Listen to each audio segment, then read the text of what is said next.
They sacrificed all the male characters for the sake of showing you how strong these women could be. And I'm just frankly tired of it. It's like they can do anything they put their heart to and their mind to without any explanation. You're supposed to just accept it because Wakanda, vibranium.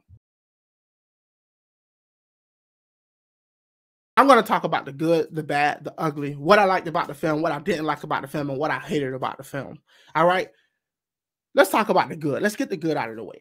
The good about the Wakanda Forever is I feel like they did a very good job early on in the very beginning of the film, deciding that they were going to mourn Chadwick Boseman in a proper way. They wanted you to feel the heaviness of the loss. I think that a little bit of it was lost because we didn't necessarily get to see Chadwick Boseman, but on posters. And I mean, obviously so.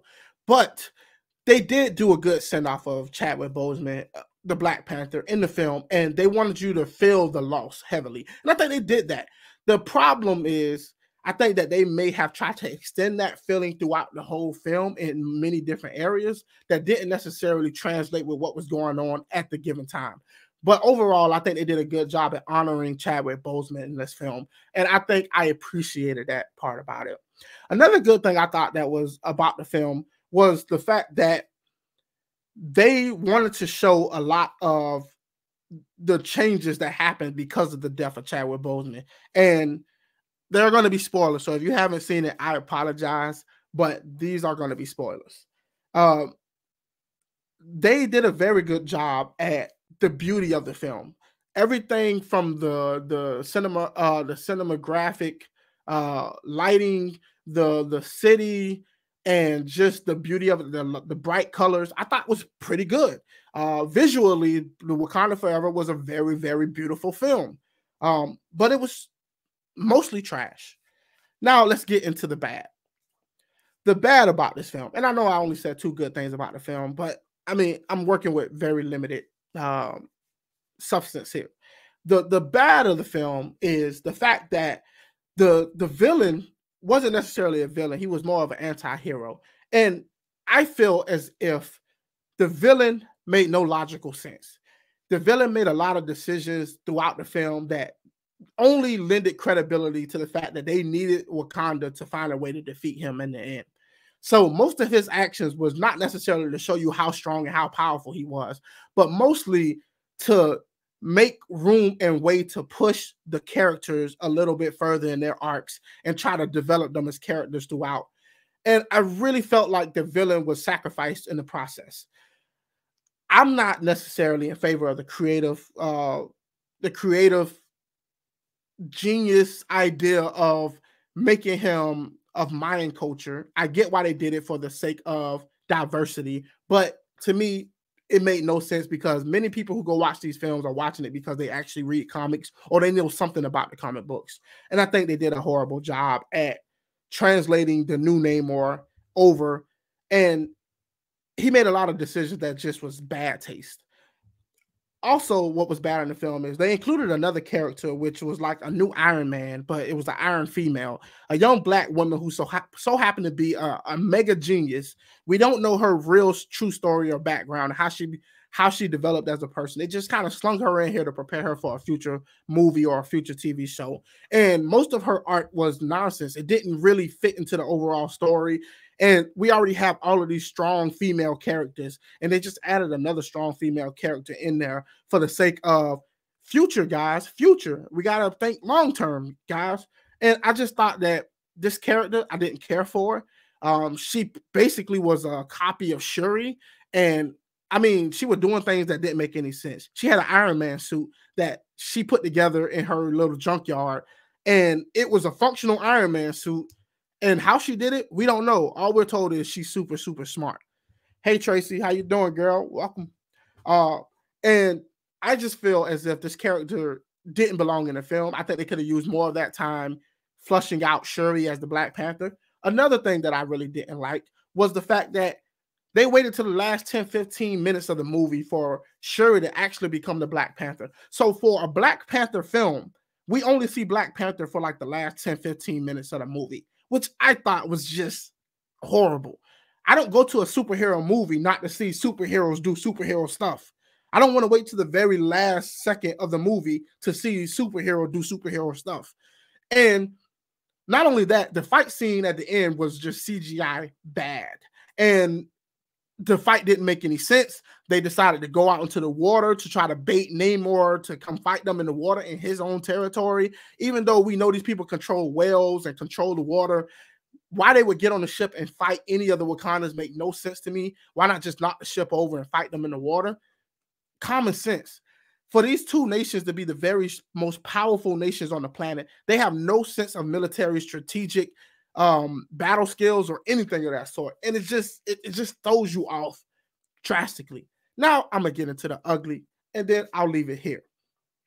The real ugly, I know I said some things in the bad that sounded really bad, but the ugly of this film is the fact that all of the good characters had to be women.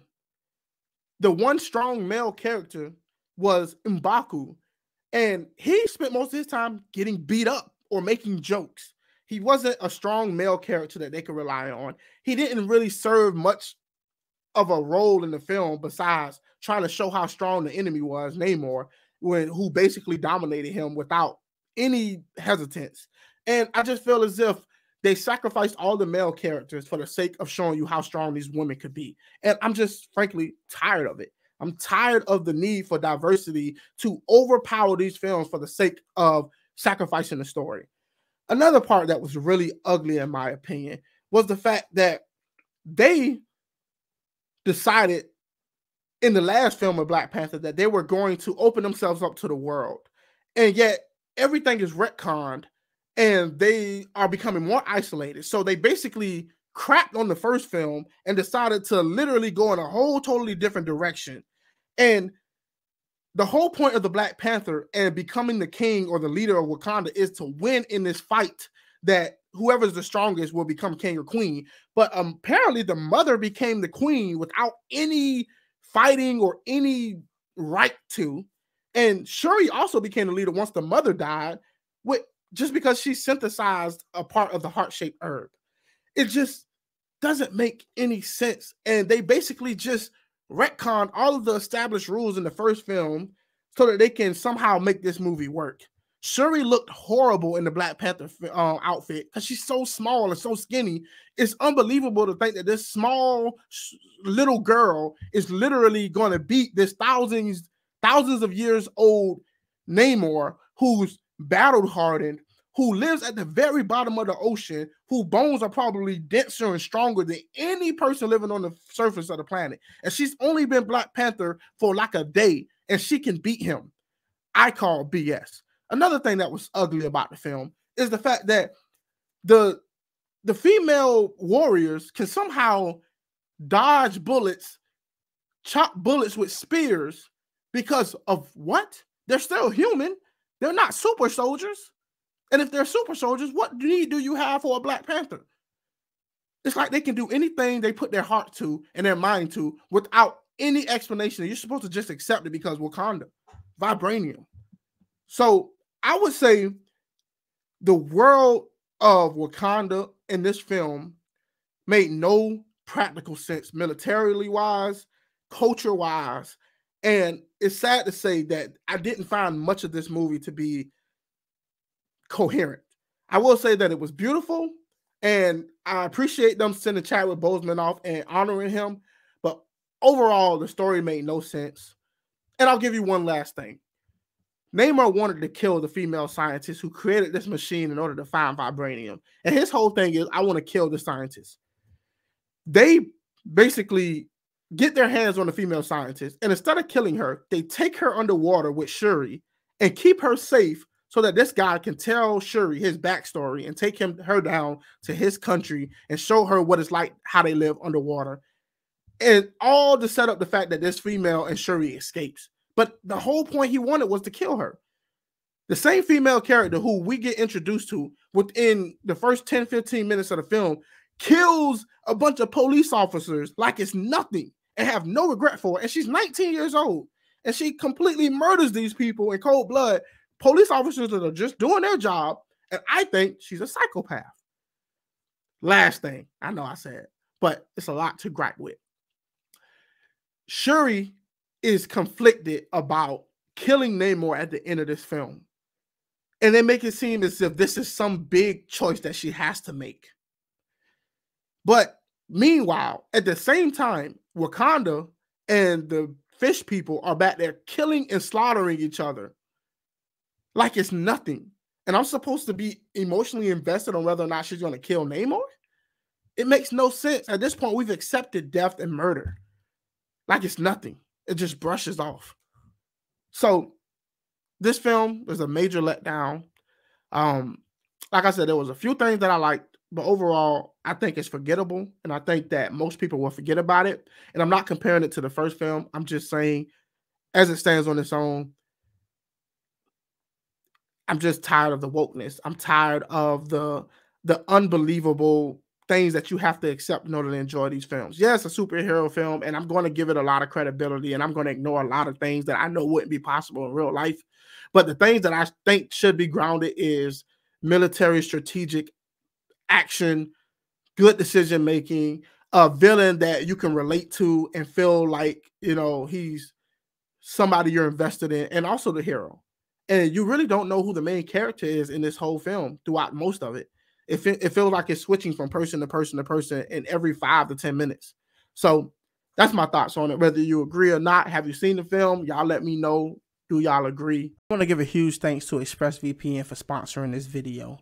See, if you're anything like me and you care about your privacy, your security, and your data, then you definitely need to be using ExpressVPN.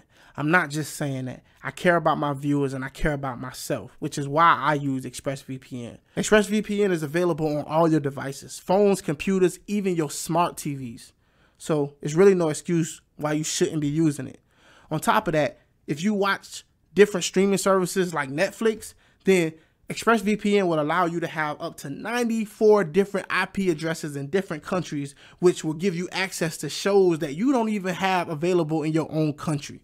So why not give it a try? Protect your online activity today with the VPN rated #1 by CNET. Visit my exclusive link, expressvpn.com/Javier, and you can get 3 extra months free on a 1-year package. That's expressvpn.com/Javier. expressvpn.com/Javier to learn more. 1 in a million to 1 villain. Too hot to be in the kitchen, I'll end up melting the ceiling.